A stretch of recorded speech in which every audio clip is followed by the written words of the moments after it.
Hello. So we're up to chapter 4 today. Before I begin, someone asked if I'd be doing videos similar to these, but for people who haven't read the book. And the answer, I suppose, is no, because that's the purpose of the book. If you haven't bought the book, if you haven't read the book, then I think that people should buy the book. And maybe this can help you to understand some of the parts. I often find it far better to have someone to discuss ideas with. I know there's people out there that maybe aren't surrounded by others who are interested in philosophical discussions, and so maybe this can serve as a sort of support for that. So this is to help people to understand the book. It's an extremely dense book. It's probably one of the most fascinating, broad-ranging, deep books that have ever been written, and so it is helpful to have someone else, I think, to bounce ideas off. And so if you hear someone else reading it and commenting on it, that can help. But as for people who haven't read the book at all and just wanting to spread the ideas out there, certainly that's great if people do that, but I'm not going to provide a summary, I guess, of the book. If you want, people can buy the book to get the summary. At the end of every chapter is indeed a summary of that chapter. So if that's all you wanted to do, that'd be a great way of at least getting an overview of the Deutschian worldview, for want of a better word. So up to chapter 4 today. Chapter 4 is called Creation. I find that it's essentially in two parts. The first part is very much about biological knowledge and how it comes into being and its impact upon what is neo-Darwinism, or just evolution by natural selection, is another way of putting that. And the second part is really about fine-tuning, which is something I'm very interested in. I'm fascinated by this concept of the fine-tuning of the physical constants of nature. There's been a number of books written specifically on that topic over the years, and David has a section here in chapter 4, and he makes a good contribution to the corpus of knowledge that's been written there, some interesting philosophical ideas. So in chapter 4, we do find that there are many misconceptions about how stuff in general is created that people have become subject to over the years of trying to understand the appearance of design in nature. These misconceptions pervade not only biological evolution, but other kinds of creation, like knowledge creation, for example, which has a bearing on the psychology of learning, how it is our minds learn. So in chapter 4, David does go through the usual Dawkins and Harris and Hitchens, the atheist objections to creationism. But he does something a little bit deeper. He goes more fundamental than just the biological. So in all cases, he's trying to understand how the knowledge has become instantiated where it is. In all cases, he's trying to understand how the knowledge has been created there. From my perspective, it's only possible for knowledge to be created in one broad way. And I'm going to be a little bit lazy with the synonyms here, but essentially the idea is that you have a conjecture, which is a mutation of some existing idea or some existing trial in the case of biological organisms, possibly an adaptation or a change, a mutation of a gene in particular. So this conjecture or this mutation is iterated with criticism or selection. So this has a bearing on also bucket theories of mind, which are still operative everywhere, and it shows how alternative epistemologies are false. The spontaneous generation of anything that is sufficiently complicated is false, and that's usually the error that's at the heart of any of these attempts to understand how it is that knowledge has come to be instantiated where it is. So in the case of biological evolution and biological knowledge, the issue there is that we cannot have spontaneous generation of life, as we will see, because that would presume that the knowledge somehow has come from nowhere. Creationists will say it's come from God, but then we merely have to ask the question, how did God get the knowledge? And if he always had the knowledge, then that doesn't solve any problems. We may as well say that nature already had the knowledge there. Similarly, bucket theories of mind are spontaneous generation theories of how we learn.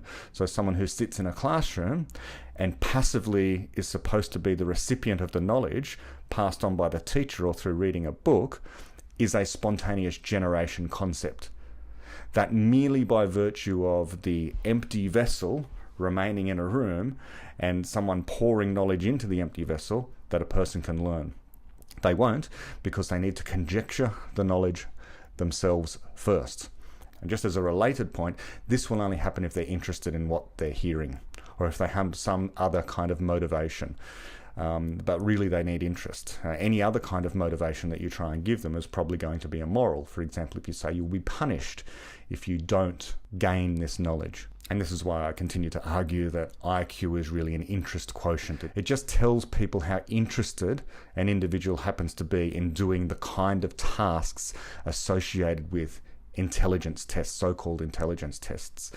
Really what we have is a class of tasks, questions, kinds of knowledge that people value, and that, yes, sure, might help you to be successful out there in the world, but some people aren't interested in that kind of thing. It doesn't mean that their brains are any less capable of doing certain tasks. It means they're not interested in doing certain tasks. But this is taking us far afield, well, it's taking us a little afield from the central points in chapter 4.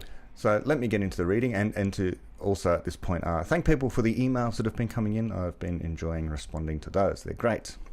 So chapter 4, creation. I'll start from the beginning and read until I think it's time to comment. He writes, "The knowledge in human brains and the knowledge in biological adaptations are both created by evolution in the broad sense, the variation of existing information alternating with selection.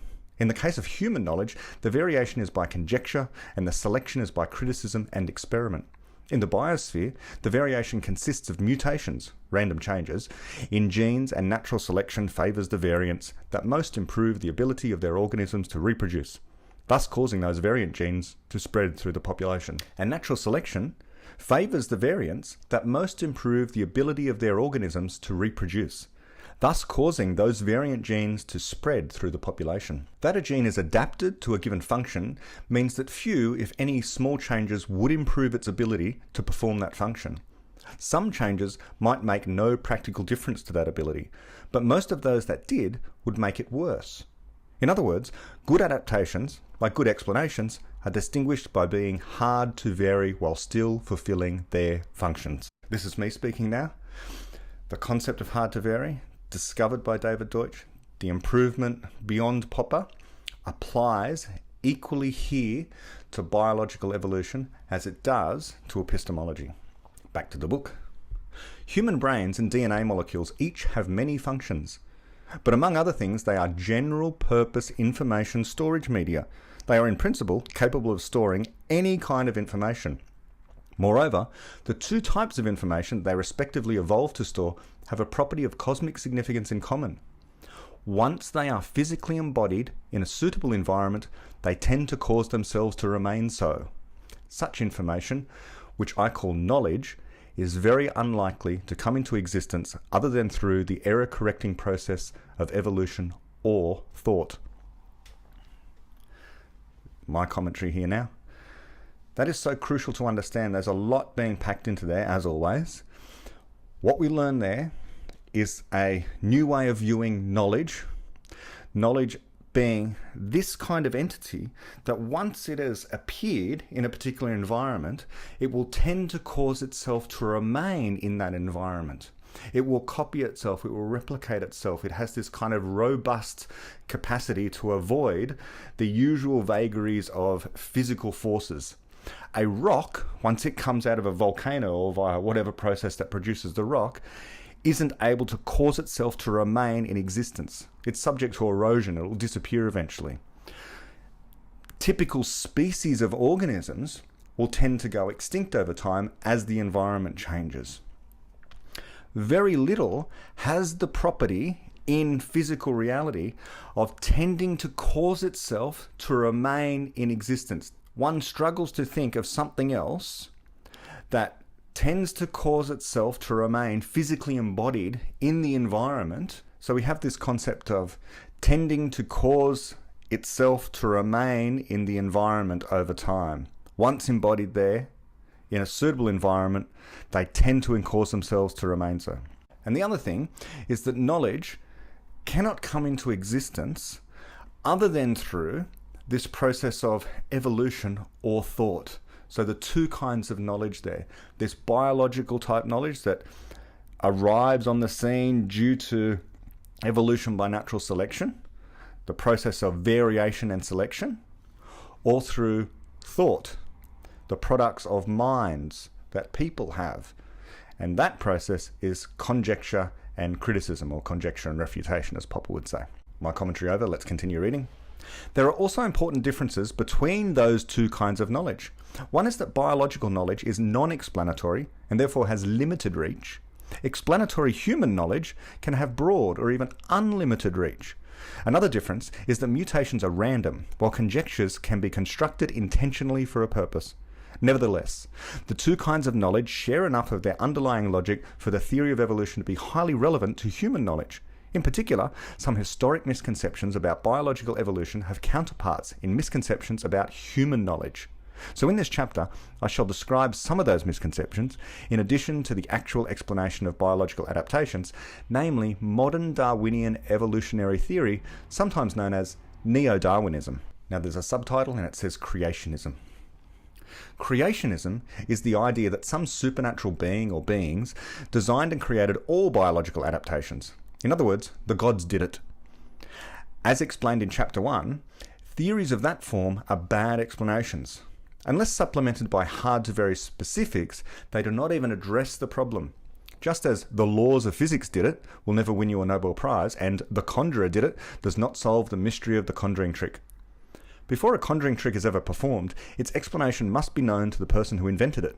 The origin of that knowledge is the origin of the trick. Similarly, the problem of explaining the biosphere is that of explaining how the knowledge embodied in its adaptations could possibly have been created. In particular, a putative designer of any organism must also have created the knowledge of how that organism works. Creationism thus faces an inherent dilemma. Is the designer a purely supernatural being, one who is just there, complete with all that knowledge, or not? A being who is just there would serve no explanatory purpose in regard to the biosphere, since then one could more economically say that the biosphere itself just happened, complete with that same knowledge, embodied in organisms. On the other hand, to whatever extent a creationist theory provides explanations about how supernatural beings designed and created the biosphere, they are no longer supernatural beings, but merely unseen ones. They might, for instance, be an extraterrestrial civilization, but then the theory is not really creationism unless it proposes that the extraterrestrial designers themselves had supernatural designers. Now there's a section about the idea that surely if there was a supernatural designer, they would have made things as good as possible, especially if it's a benevolent designer and an omniscient designer. And David uses the famous example of, so in mammalian eyes, for example, in human eyes, what you've got is an eye where the light-sensitive part has its blood supply and the wiring, the nerves, in front of the light-sensitive cells. So they're blocking some of the light. It didn't have to be this way. In other animals, it's not. And because the wiring, the blood supply is in the front of the retina, you then have to have a system where all those wires and all those blood vessels have to get back to the brain. So what they have to do is to dive in through the retina, through what is the optical blind spot, back to the brain. So via the optic nerve back to the visual cortex. This is a terrible design. Okay, no engineer would come up with this. No intelligent designer would come up with this. I believe the octopus has an eye where all of the wiring is at the back. And so there's no degradation of the light coming in to their retinas. So evolution was able to get it right in one sense, but not right in the other. So if it was an intelligent designer, I don't know why he preferred octopuses to mammals. David actually says squids, yes.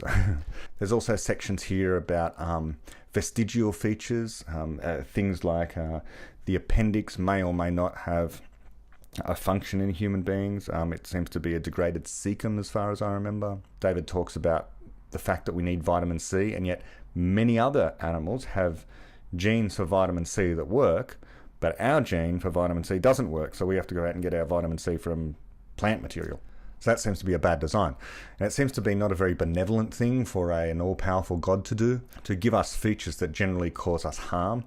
Yeah, again, the appendix or the tonsils are a pretty good example. These are things that often have to be operated on in human beings and removed without too much harm. So why they're still there? Well, they're vestigial, they're left over from our evolutionary ancestors. That's the end of my commentary. Let's persevere with the book. The central flaw of creationism, that its account of how the knowledge and adaptations could possibly be created is either missing, supernatural, or illogical, is also the central flaw of pre-Enlightenment authoritative conceptions of human knowledge. In some versions, it is literally the same theory, with certain types of knowledge, such as cosmology or moral knowledge and other rules of behaviour, being spoken to early humans by supernatural beings. In others, parochial features of society, such as the existence of monarchs in government, or indeed the existence of God in the universe, are protected by taboos, or taken so uncritically for granted that they are not even recognised as ideas. And I shall discuss the evolution of such ideas and institutions in chapter 15. So I'm skipping quite a bit now. There's a long section on spontaneous generation, which was the attempt early on by people to try and explain how it is that biological organisms arose out of non-living material. I should say, we don't have a full explanation yet, or even any explanation, as to how inorganic material becomes self-replicating. There must be a natural process that allows it, but it's an open question.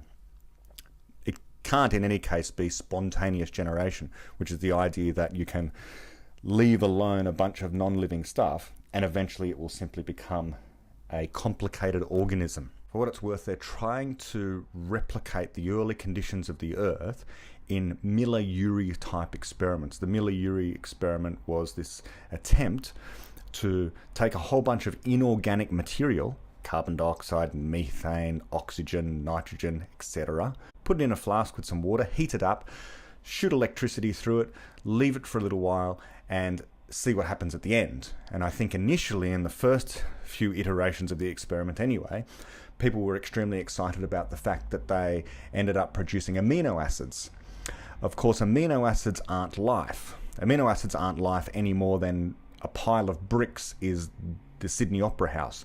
If someone said to you, I'm doing some important work, I'm building the Sydney Opera House, and you say to them, show me your progress, and they say, sure, no worries, and they show you a brick, this is hardly evidence that they're well on their way to building the Sydney Opera House. In a similar way, Miller-Urey type experiments, at least the early ones, I haven't kept up with it, but the early ones were able to produce some very simple organic molecules, things like amino acids. Maybe they produced simple proteins, I don't know. They certainly didn't produce nucleic acids, and they haven't yet produced anything that is self-replicating. So it's an interesting open question as to how easy it is for inorganic material, given our laws of physics, to organize itself into self-replicating molecules. How that happens and how easy it is, we don't know. The Miller-Urey experiment seems to suggest it might be difficult. There are other kinds of ways of approaching the problem. For example, looking at the geology of the early Earth. If you look at the geology of the early Earth, what you find is that life arose here on planet Earth as soon as the conditions were even marginally okay for life to arise. You know, it was very soon after the Earth solidified on its surface. So it was very, very hot, completely inhostile, you know, some thousands of degrees Celsius on the Earth very early on. But as soon as it cooled down, the life appeared. And you can find this in geology. The question then from geology is, well, it seems like it rose as quickly as it possibly could here on Earth, which would suggest that it's rather easy for life to arise.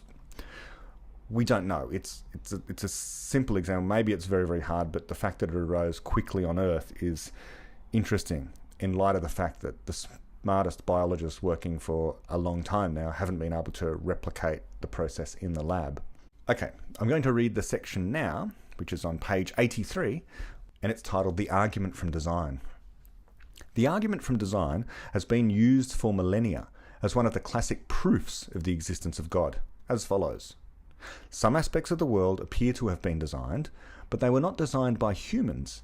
Since design requires a designer, there must therefore be a God. As I said, that is a bad explanation because it does not address how the knowledge of how to create such designs could possibly have been created, who designed the designer and so on. But the argument from design can be used in valid ways too, and indeed its earliest known use by the ancient Athenian philosopher Socrates was valid. The issue was, Given that the gods have created the world, do they care what happens in it? Socrates' pupil, Aristodemus, had argued that they do not. Another pupil, the historian Xenophon, recalled Socrates' reply. Socrates, because our eyes are delicate, they have been shuttered with eyelids that open when we have occasion to use them, and our foreheads have been fringed with eyebrows to prevent damage from the sweat of the head, and the mouth set close to the eyes and nostrils as a portal of ingress for all our supplies. Whereas since matter passing out of the body is unpleasant, the outlets are directed hindwards, as far away from the senses as possible. I ask you, when you see all these things constructed, with such show of foresight, can you doubt whether they are products of chance or design? Aristodemus, certainly not. Viewed in this light, they seem very much like the contrivances of some wise craftsman, full of love for all living things. Socrates, and what of the implanting of the instinct to procreate, and in the mother, the instinct to rear her young, and in the young, the intense desire to live and the fear of death? Aristodemus, these provisions too seem like the contrivances of someone who has determined that there shall be living creatures. So my commentary on that before I go back to the book, this is where I suppose Richard Dawkins or any other evolutionary biologist would jump in, rightly, and say that this is a false dichotomy where Socrates says, can you doubt whether they are products of chance or design? And so he's meaning there the exclusive or. It has to be one or the other. And of course we know that it is neither of those things now. Okay, and so this is a trap that many people fall into. They can only see two options, and so therefore they conclude there are only two options. But your lack of imagination is not a refutation of the possibility that you're wrong. So let's go back to the text. Socrates was right to point out that the appearance of design in living things is something that needs to be explained. It cannot be the product of chance, and that is specifically because it signals the presence of knowledge. How was that knowledge created? However, Socrates never stated what constitutes an appearance of design and why. Do crystals and rainbows have it? Does the sun or summer? How are they different from biological adaptations such as eyebrows? The issue of what exactly needs to be explained in an appearance of design was first addressed by the clergyman William Paley, the finest exponent of the argument from design. In 1802, before Darwin was born, he published the following thought experiment in his book, Natural Theology. He imagined walking across a heath and finding a stone, or alternatively a watch. In either case, he imagined wondering how the object came to exist. And he explained why the watch would require a wholly different kind of explanation from that of the stone. For all he knew, he said, the stone might have lain there forever. Today we know more about the history of the Earth, so we should refer instead to supernova, transmutation, and the Earth's cooling crust. But that would make no difference to Paley's argument. His point was, that sort of account can explain how the stone came to exist, or the raw materials for the watch, but it could never explain the watch itself. A watch could not have been lying there forever, nor could it have formed during the solidification of the Earth. Unlike the stone or a rainbow or a crystal, it could not have assembled itself by spontaneous generation from its raw materials, nor could it be a raw material. But why not exactly, asked Paley. Why should not this answer serve for the watch as well for the stone? Why is it not as admissible in the second case as in the first? And he knew why. Because the watch not only serves a purpose, it is adapted to that purpose. Paley wrote, quote, "For this reason, and for no other, viz., that when we come to inspect the watch, we perceive, what we could not discover in the stone, that its several parts are framed and put together for a purpose. For example, they are so formed and adjusted as to produce motion, and that motion so regulated as to point out the hour of the day." End quote. Back to the book. One cannot explain why the watch is as it is without referring to its purpose of keeping accurate time. Like the telescopes I discussed in Chapter 2, it is a rare configuration of matter. Skipping a little. So people must have designed that watch. Paley was of course implying that all of this is even more true of a living organism, say a mouse. Its several parts are all constructed and appear to be designed for a purpose. For instance, the lenses in its eyes have a purpose similar to that of a telescope. of focusing light to form an image on its retina, which in turn has the purpose of recognizing food, danger, and so on. Actually, Paley did not know the overall purpose of the mouse, though we do now, see Neo-Darwinism, which we're about to come to. But even a single eye would suffice to make Paley's triumphant point, namely that the evidence of apparent design for a purpose is not only that the parts all serve a purpose, but if they were slightly altered, they would serve it less well, or not at all. A good design is hard to vary. Quote, if the different parts had been differently shaped from what they are, of a different size from what they are, or placed after any other manner or in any other order than that which they are placed, either no motion at all would have been carried on in the machine, or none which would have answered the use that is now served by it. End quote. So David says here, my commentary here, David says here that the knowledge there has come to be embedded in the watch. It's also embedded in the mouse as well. And so now I'll go back to the book. And he writes, so how did all that knowledge come to be embodied in those things? As I said, Paley could conceive of only one explanation. That was his first mistake. Quote, the inference we think is inevitable, that the watch must have had a maker. There cannot be design without a designer, contrivance without a contriver, order without choice, arrangement without anything capable of arranging, subserviency and relation to a purpose without that which could intend a purpose, means suitable to an end, without the end having ever been contemplated or the means accommodated to it. Arrangement, disposition of parts, subserviency of means to an end, relation of instruments to a use imply the presence of intelligence and mind. We now, end quote. Back to the book. We now know that there can be design without a designer, knowledge without a person who created it. Some types of knowledge can be created by evolution. I shall come to that shortly. But it is no criticism of Paley that he was unaware of a discovery that had yet to be made, one of the greatest discoveries in the history of science. So David then goes on to speak about how Paley understood the problem, even if he didn't realise the solution, and that the solution contained the problem, because his solution was, of course, that there's an ultimate designer. So if you find a watch, then you're right to conclude that there must have been a designer. And Paley argued, well, therefore, if you find a mouse, then the mouse must have had a designer, because the mouse is even more complicated than what the watch is. So therefore, God exists. But it doesn't actually solve the problem, because this ultimate designer itself must have had a maker. This is an objection that's been raised many, many times by many, many different people. And David admits that this isn't a proof of the non-existence of God. It just shows that that particular argument for God is a bad one. And then we move on to Lamarckism. Again, I'm not going to read the entire section here, interesting though it is. So I'm just going to skip to the main points. And so now we're going to get to Lamarckism. I'm going to skip over a lot of it.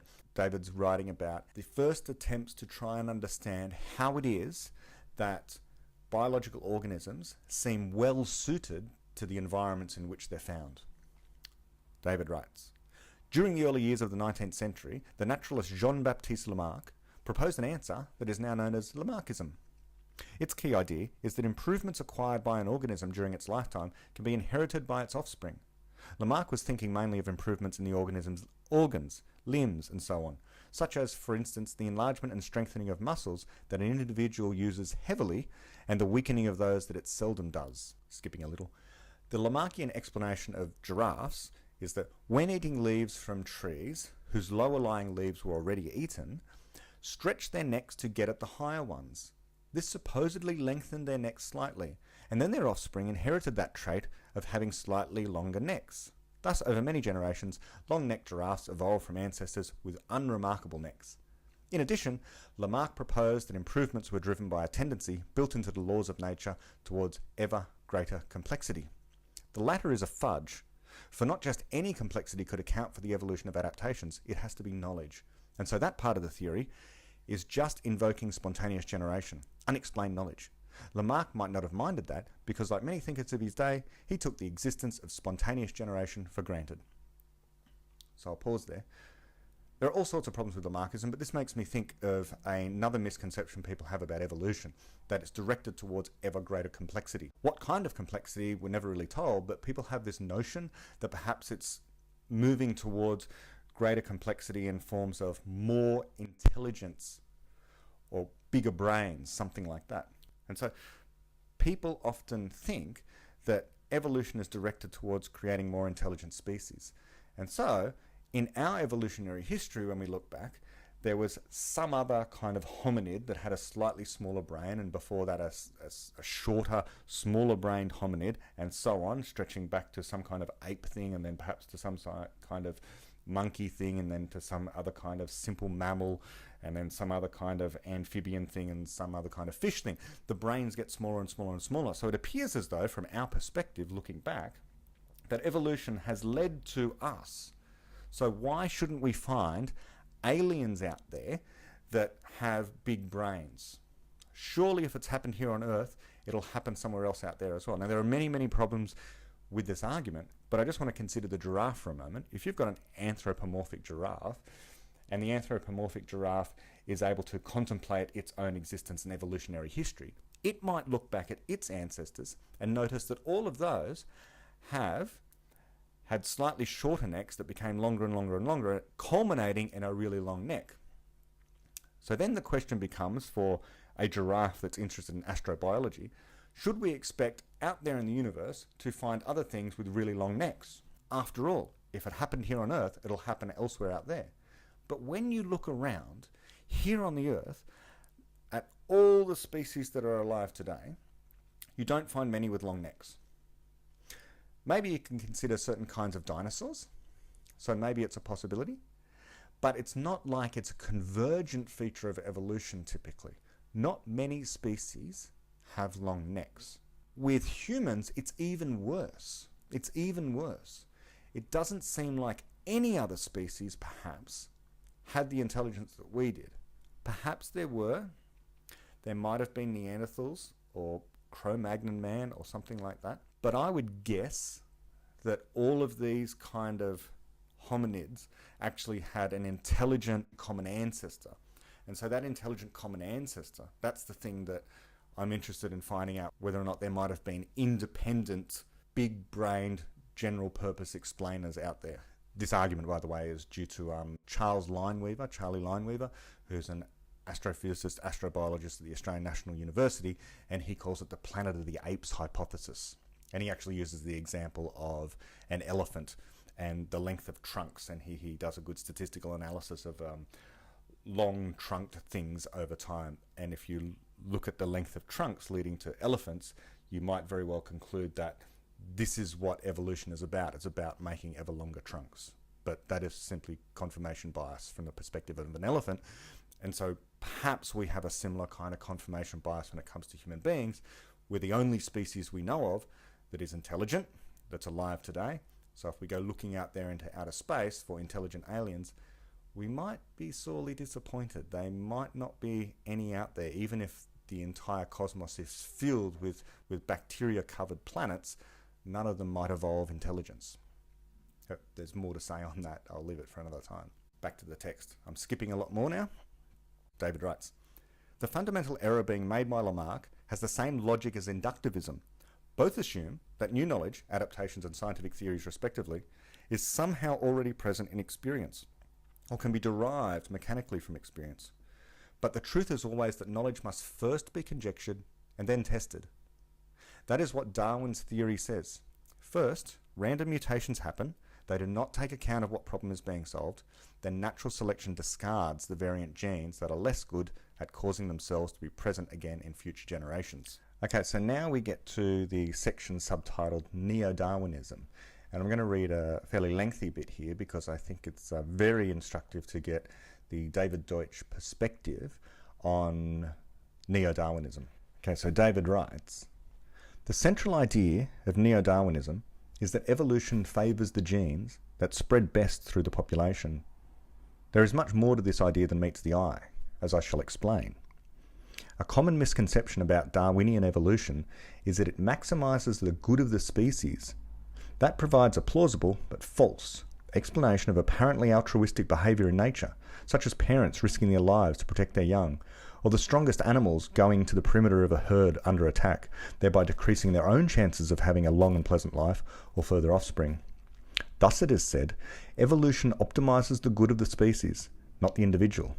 But in reality, evolution optimizes neither. To see why, consider this thought experiment. Imagine an island on which the total number of birds of a particular species would be maximized if they nested at, say, the beginning of April. The explanation for why a particular date is optimal will refer to various trade-offs involving factors such as temperature, the prevalence of predators, the availability of food and nesting materials, and so on.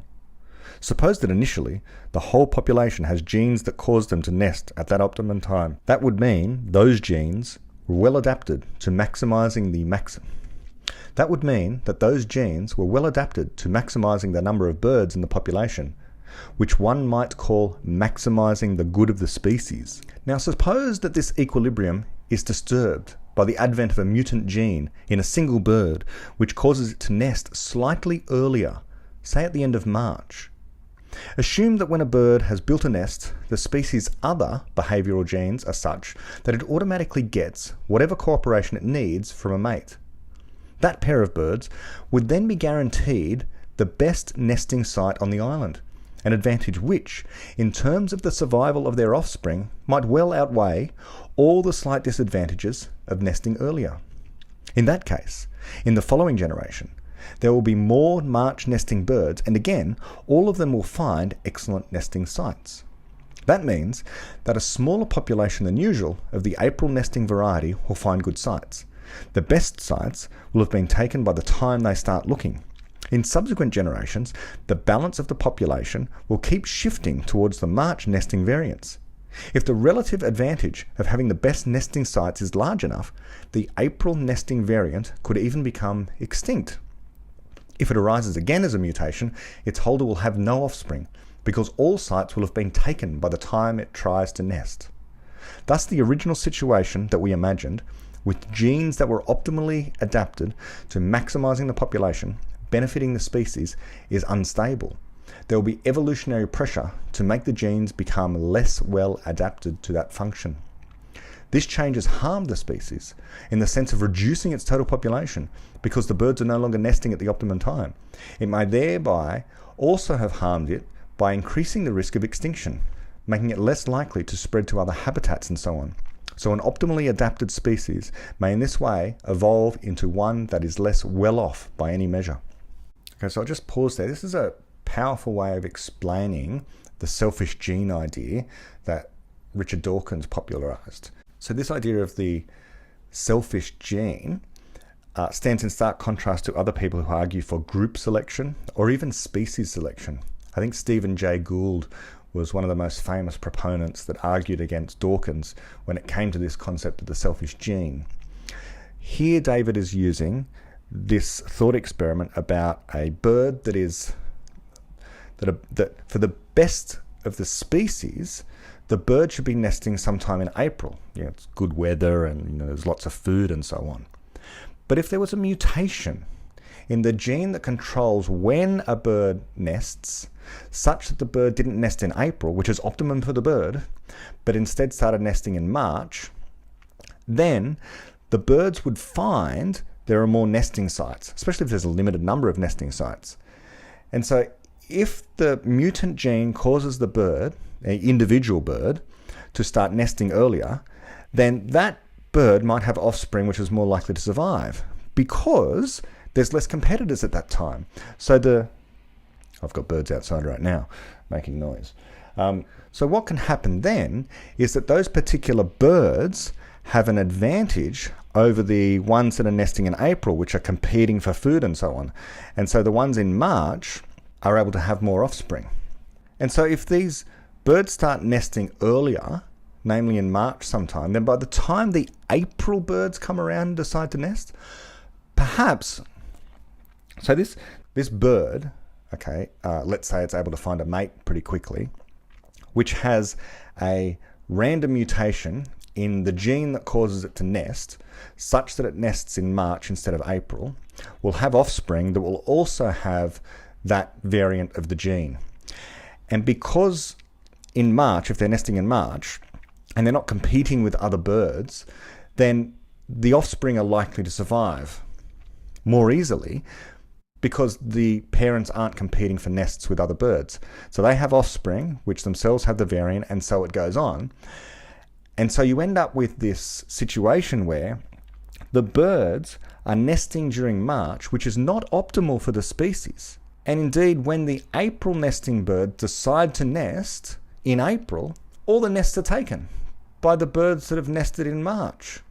And this isn't good for the species because the optimal time, by the terms of the thought experiment, is April. That's where all the food is. That's where just the ideal conditions are. March is not ideal. But the gene itself, the gene has been successful. And it's pushed away the gene that was useful for the species in favor of the selfishness of the gene itself. The gene itself is the thing that has persisted. And it could cause the species of April nesting birds to go extinct. And then you'd essentially have kind of a new species. You'd have March nesting species, which in the long run, the March nesting species probably wouldn't thrive as well. And they wouldn't thrive as well because that's not the optimum time for these particular bird species to nest. I'll keep reading. So back to the book.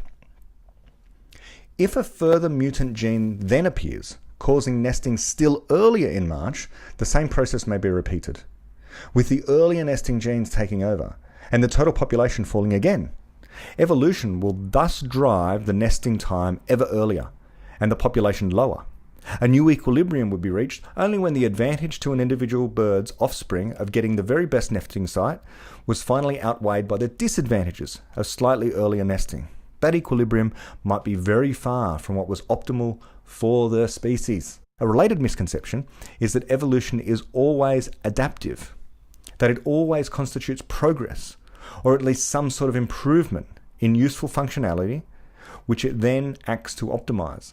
This is often summed up in a phrase due to the philosopher Herbert Spencer, and unfortunately taken up by Darwin himself: the survival of the fittest. But, as the above thought experiment illustrates, that is not the case either. Not only has the species been harmed by this evolutionary change, every individual bird has been harmed as well. The birds using any particular site now have a harsher life than before because they are using it earlier in the year. Skipping a little. What exactly has the evolution of those birds achieved during that period? It has optimized not the function of adaptation of a variant gene to its environment, the attribute that would have impressed Paley, but the relative ability of the surviving variant to spread through the population. An April nesting gene is no longer able to propagate itself to the next generation, even though it is functionally the best variant.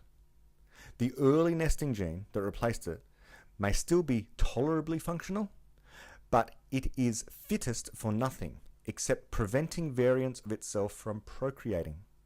From the point of view of both the species and all its members, the change brought about by this period of evolution has been a disaster.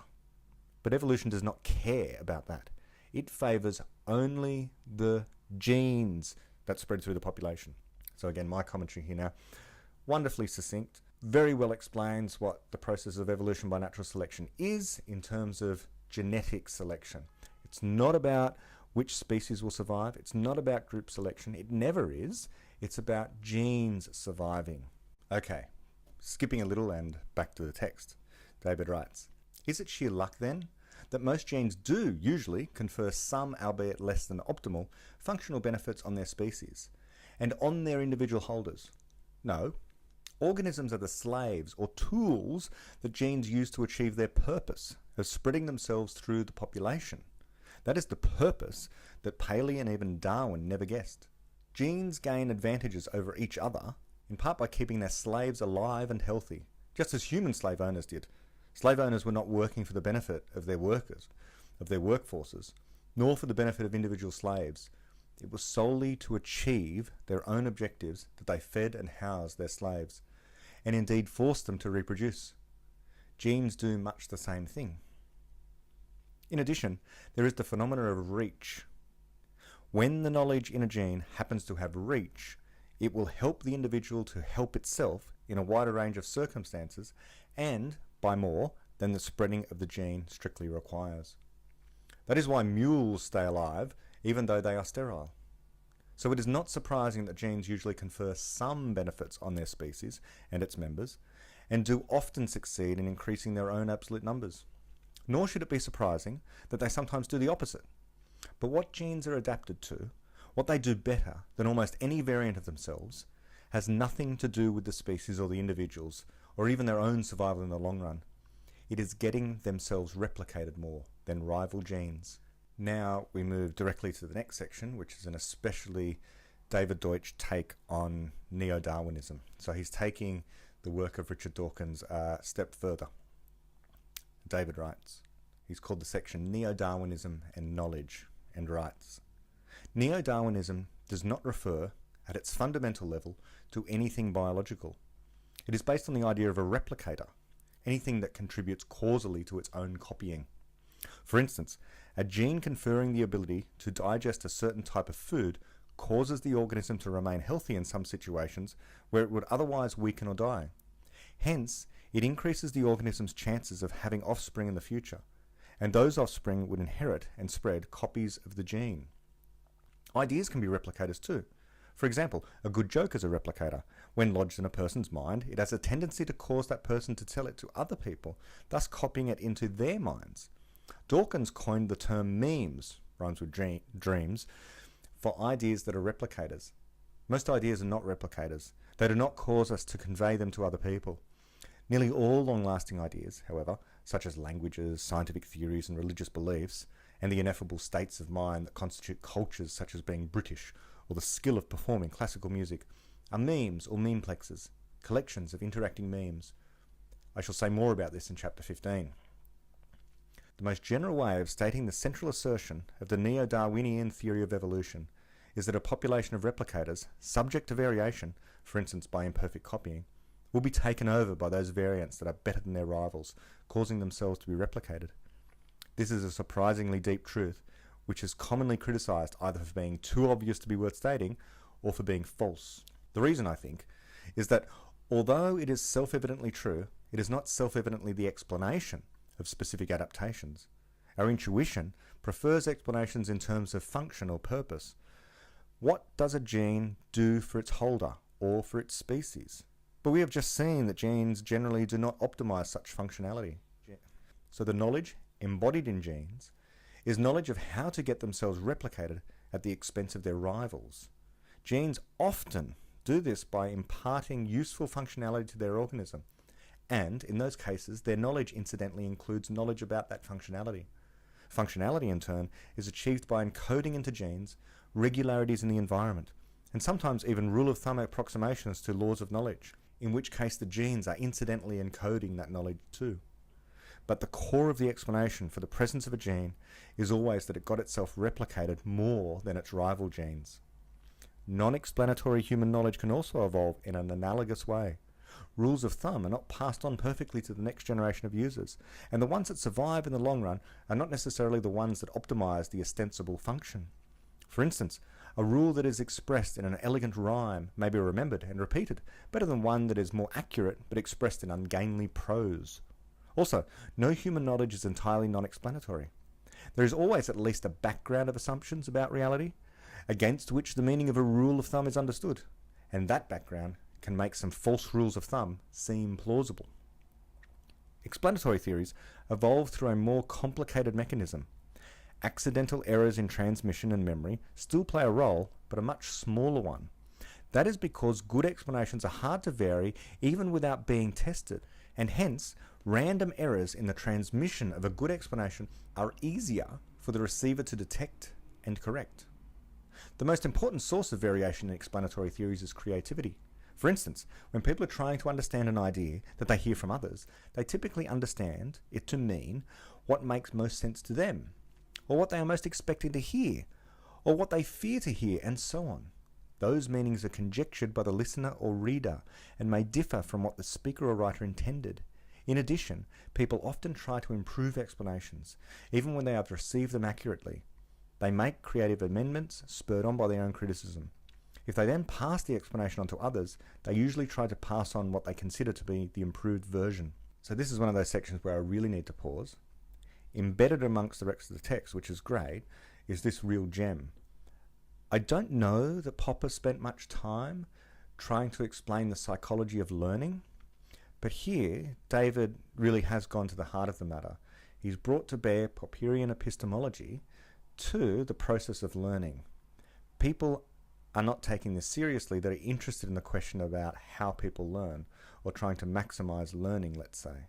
So I'm never going to make a habit of rereading things. After all, people can just rewind the video. But this is so important, I think I need to emphasize it again. So David's talking about understanding. We may as well say learning here. So let me just read those very few sentences again, because they're very dense. They have this amazing idea. He writes, when people are trying to understand an idea that they hear from others, so for example, from a lecturer or from a teacher or from a parent or from a friend, you're just trying to understand something. How is it that you learn? Well, what he says here is that people typically understand, that the listener typically understand it, the thing that they're trying to learn, they typically understand it to mean what makes most sense to them, or what they are most expecting to hear, or what they fear to hear, and so on. Okay, so it could be any number of things. You have these expectations about what you're about to hear, and that's what you understand. You can't just gain understanding from the message that's coming to you. You have to bring your understanding to the message. Those meanings are conjectured by the listener or reader and may differ from what the speaker or writer intended. So you're trying to teach someone something. You're trying to help someone learn in some way. It's not a matter of you speaking ever more clearly or ever more loudly, or it's not a matter of your intentions, of what you're expecting the person to learn. It's a matter of what they're expecting to hear, which is a profound idea. People often try to improve explanations, even when they have received them accurately. They make creative amendments spurred by their own criticism. I have personally experienced this a lot, that I can explain something and the listener does a far better job than I could ever have done in explaining that particular concept, because they've understood it in a way that is very different to what I understand it. And their way is more parsimonious, their way is free of the kind of errors that I was bringing to my explanation. So it's absolutely true. It's the expectations of the person that's doing the learning that shapes what it is they understand a particular concept to be. You can't pass on the concept, you can only really pass on the message. You can attempt to transmit, but the receiver is the thing that's doing the error correction. I'm going to continue reading, but he's about to to write a little bit more about understanding. But just to link that last paragraph with the next one, it does really seem to me to be the case that when people try and understand each other, what each other is saying, that if I use certain words in perfect English and you are a perfectly fluent English speaker as well, that what you hear might be a certain set of words which go into your ears, converted into electrical signals, passed into your brain, then into your mind. What your mind then does is an absolute mystery for the most part. But your way of viewing the world, even though we're using exactly the same language, could be vastly different. That what you understand certain words to actually mean could be quite different to what I understand them to mean. And so an act of translation goes on, that when I use a word which labels a particular concept, although you understand the word, it could label it an ever so slightly different, or perhaps a completely different concept in your mind. And so then when you respond to me, you're responding to the concept you understand the word to label. And so when I hear your response, I'm assuming that the words that you're using now, which could be exactly the same word that I've just used in conveying something to you, is actually labeling a different concept than the one that I thought it was labeling. So, as Popper would say, you cannot speak in such a way as to not be misunderstood. Everyone could be speaking precisely the same language, perfectly accurately, perfectly fluently, but still talking about different things even though they're using the same words. I don't know how common this is, but I do think it's an important problem that we have in attempting to understand each other. Human beings are mysterious. As Jaron Lanier would say, we're infinite wells of mystery. You can just keep on discovering more and more and more about people, and we don't seem to get to the end. I think problems are soluble, but I do think he has a point here that because of creativity, and creativity is kind of this infinite thing with infinite reach, that perhaps understanding someone else, just like perfectly understanding anything, it's impossible. But in particular, understanding something with arguably infinite complexity like a human mind is even more challenging, but exciting as well. Okay, continue. Unlike genes, many memes take different physical forms every time they are replicated. People rarely express ideas in exactly the same words in which they heard them. They also translate from one language to another, and between spoken and written language and so on. Yet we rightly call what is transmitted the same idea, the same meme throughout. Thus, in the case of most memes, the real replicator is abstract. It is the knowledge itself. This is, in principle, true of genes as well. Biotechnology routinely transcribes genes into the memories of computers where they are stored in a different physical form. Those records could be translated back into DNA strands and implanted in different animals. The only reason this is not yet a common practice is that it is easier to copy the original gene. But one day the genes of a rare species could survive its extinction by causing themselves to be stored on a computer and then implanted into a cell of a different species. I say causing themselves to be stored because the biotechnologists would not be recording information indiscriminately, but only information that met a certain criterion, such as gene of endangered species. The ability to interest biotechnologists in this way would then be part of the reach of the knowledge in those genes. So both human knowledge and biological adaptations are abstract replicators, forms of information which, once they are embodied in a suitable physical system, tend to remain so, while most variants of them do not. The fact that the principles of neo-Darwinist theory are, from a certain perspective, self-evident, has itself been used as a criticism of the theory. For instance, if the theory must be true, how can it be testable? One reply, often attributed to Haldane, is that the whole theory would be refuted by the discovery of a single fossilized rabbit in a stratum of Cambrian rock. However, that is misleading. The import of such an observation would depend on what explanations were available under the given circumstances. For instance, misidentifications of fossils and of strata have sometimes been made, and would have to be ruled out by good explanations before one could call the discovery a fossilized rabbit in Cambrian rock.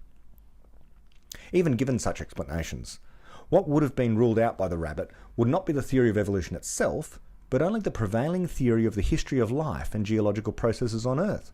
Suppose, for instance, that there was a prehistoric continent isolated from the others, on which evolution happened several times as fast as elsewhere, and that, by convergent evolution, a rabbit-like creature evolved there during the Cambrian era. And suppose that the continents were later connected by a catastrophe that obliterated most of the life forms on that continent and submerged their fossils. The rabbit-like creature was a rare survivor, which became extinct soon afterwards. Given the supposed evidence, that is still an infinitely better explanation than, for instance, creationism or Lamarckism, neither of which gives any account of the origin of the apparent knowledge in the rabbit. So what would refute the Darwinian theory of evolution? Evidence which, in the light of the best available explanation, implies knowledge came into existence in a different way.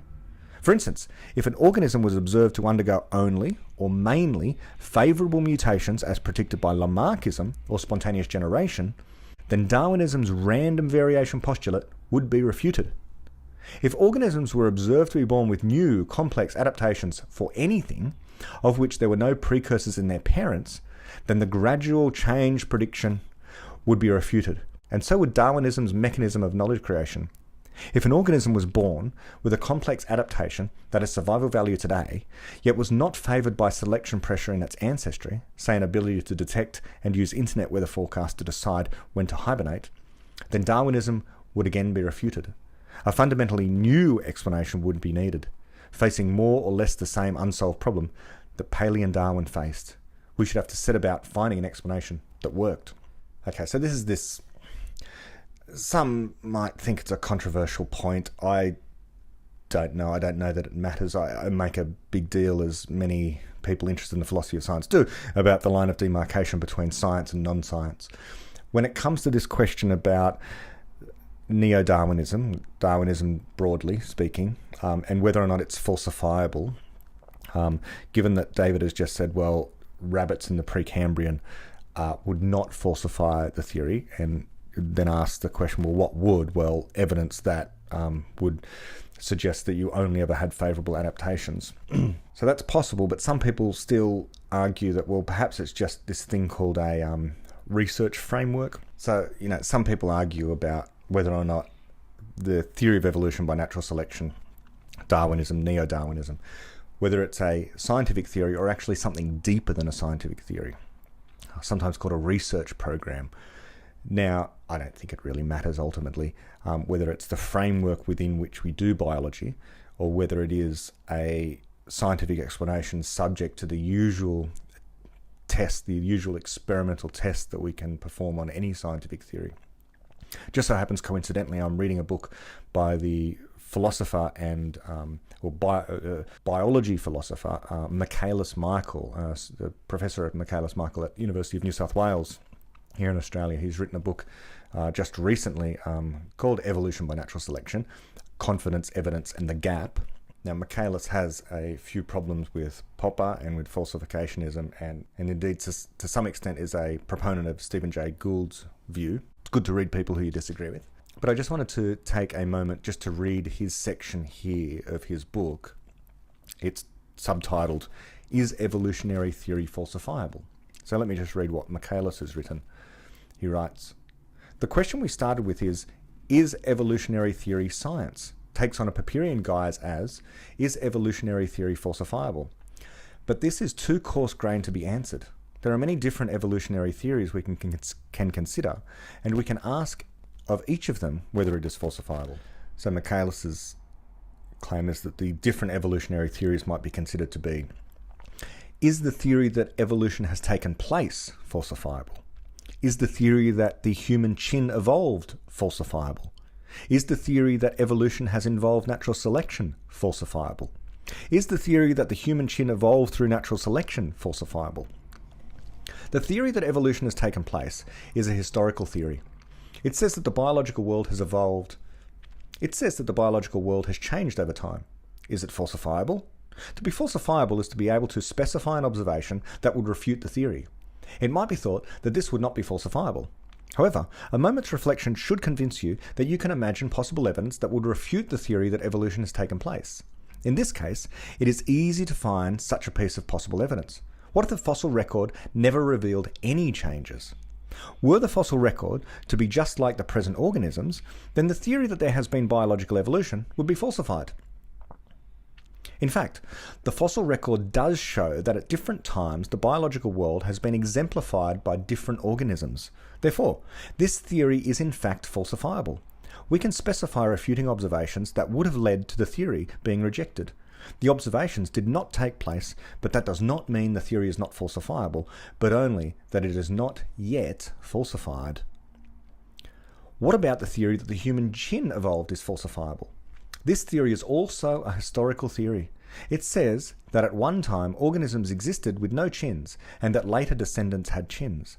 There are issues with deciding which types of organism are ancestral to which, but one thing we could predict to have seen in the fossil record that would lead to this theory being rejected is if all species in the lineage allied with the hominin lineage had chins.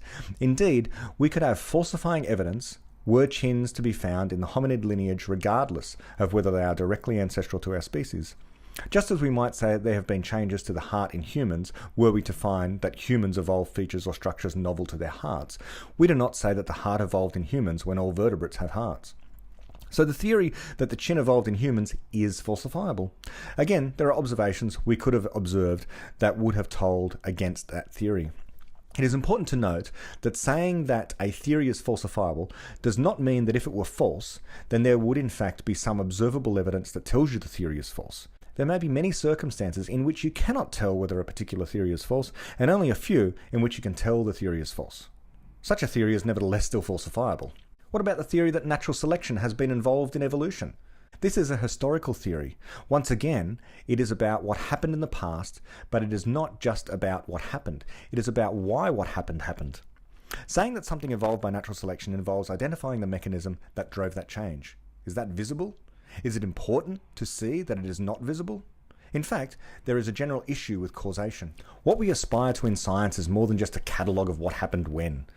Although finding out what happened when is often hard enough.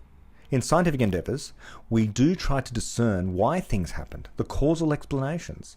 Since Hume, we have known that this is very difficult. We see constant conjunctions easily, but finding causation is much more difficult. Or rather, getting clear what we need to have established the causal link is the difficult question. One idea, coming from Hume himself, is about what happens when we manipulate the system. Hume famously gives two versions of the nature of causation. The first is entirely empirical. It is just that A causes B when A-type events are constantly conjoined with B-type events, and A and B are spatio-temporally contiguous, and we come to expect B when we perceive A. The second account involves counterfactuals and suggests that A causes B if they are spatio-temporally contiguous, and manipulating A manipulates B. Therefore, were A not to occur, then B would not either. Exploring the science, metaphysics, and epistemology of causation is not a small topic. It may be enough to say that finding the constant conjunctions is hard enough in science. Finding causal relations is harder still. However, here a strange fact needs to be highlighted. This theory that we have decided is not falsifiable is, in fact, that conclusion of Darwin's key argument for natural selection. Darwin argued for this conclusion from two premises that we saw were empirical and falsifiable. The first, that there is an excess of young relative to breeding individuals. The second is that there is variation and that the variations are heritable. Each of these was empirically testable, even in Darwin's day, and his evidence for both was copious. Darwin also used another premise that amounted to an analytic claim. If any variations help their bearers in the struggle for existence, then these will be fitter and have a higher tendency to survive. From these three, together with a law of large numbers type hidden premise, he derived the conclusion that natural selection would have taken place. Okay, so that's what Michaelis Michael from Sydney happens to say about evolution by natural selection and whether or not it's falsifiable. Of course, I would have some issues with the way he's presented what causation is there. It sounds inductivist to me. Nevertheless, as he admits, there's really a problem there with trying to understand this concept of causation. He does admit that science is very much about explanation. I don't know if he's aware of what hard to vary is about. The book is an interesting one. There's a lot there about falsification and science. As I say, I don't necessarily agree with it all. Nevertheless, it's very interesting. If you can get hold of the book, it's not a very long book. It's 140 something pages. But going back to the beginning of Infinity now. The next section is about fine-tuning, and I'll leave that until next time. But what was really interesting here in this part is the symmetry between the way in which human knowledge is constructed, especially explanatory knowledge, via this process of conjecture and refutation, or guessing and criticism, or creation and creativity and criticism, and biological evolution, where you have random mutations and then selection of those, or variation and selection. They mirror one another, not exactly the same. In particular, the kind of mechanisms that allow us to create explanatory knowledge are intelligently designed. People have minds, they have intentions, they have free will, and so they're able to choose amongst different ways in which they might improve knowledge. This idea of creativity, of the ability to create explanatory knowledge, has, I think, a deep connection to the concept of free will and whether or not we have free will, even given determinism. Because the growth of knowledge is inherently unpredictable and we don't know what problems are going to come next, so we don't know where we're going to direct our minds, I think that's where we'll leave it for today. I look forward to the next part. It's about fine-tuning, as I've already said, and perhaps in a few days, possibly a week, I'll be able to get to that. See you later.